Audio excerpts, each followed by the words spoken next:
ভবিষ্যতে ভেনেজুয়েলার আরও সামরিক অভিযান পরিচালনার ক্ষেত্রে প্রেসিডেন্ট ট্রাম্পের ক্ষমতার লাগাম টানতে একটি প্রস্তাব অনুমোদন করেছে মার্কিন সিনেট।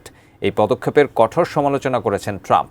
নিউ ইয়র্ক টাইমসকে দেয়া সাক্ষাৎকারে বলেছেন, আন্তর্জাতিক আইনের তোয়াক্কা করেন না তিনি। বিস্তারিত শাওন মাহফুজের প্রতিবেদনে। ভবিষ্যতে ভেনেজুয়েলায় সামরিক অভিযান পরিচালনার ক্ষেত্রে ট্রাম্পকে কংগ্রেসের অনুমোদন নিতে বাধ্য করতে একটি প্রস্তাব 52-47 ভোটে মার্কিন সিনেটে পাশ হয়েছে। ওয়ার পাওয়ার্স রেজুলেশন নামে পরিচিত এই প্রস্তাবটি রিপাবলিকান নিয়ন্ত্রিত সিনেটে পাশের জন্য সাধারণ সংখ্যাগরিষ্ঠতাই যথেষ্ট ছিল। প্রস্তাব অনুযায়ী ভেনেজুয়েলায় আবারও সামরিক বাহিনীকে ব্যবহারের আগে ট্রাম্পকে কংগ্রেসের অনুমোদন নিতে হবে।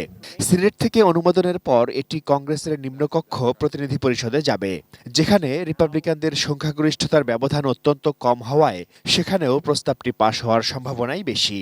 বিশ্বমানের থার্মিক্স রড, সালাম স্টিল থার্মিক্স, দেশের একমাত্র থার্মিক্স রড। কংগ্রেসের এমন পদক্ষেপের কড়া সমালোচনা করেছেন প্রেসিডেন্ট ট্রাম্প। নিজের সামাজিক যোগাযোগ মাধ্যম ট্রুথ সোশ্যালে বলেছেন, যুক্তরাষ্ট্রকে রক্ষা ও লড়াই করার ক্ষমতা কেড়ে নেয়ার চেষ্টা করতে ডেমোক্র্যাটদের সঙ্গে ভোট দেওয়া রিপাবলিকানদের লজ্জিত হওয়া উচিত।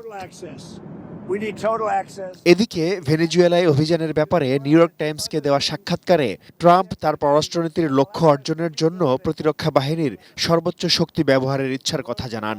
বলেন, আন্তর্জাতিক আইনের তোয়াক্কা করেন না তিনি।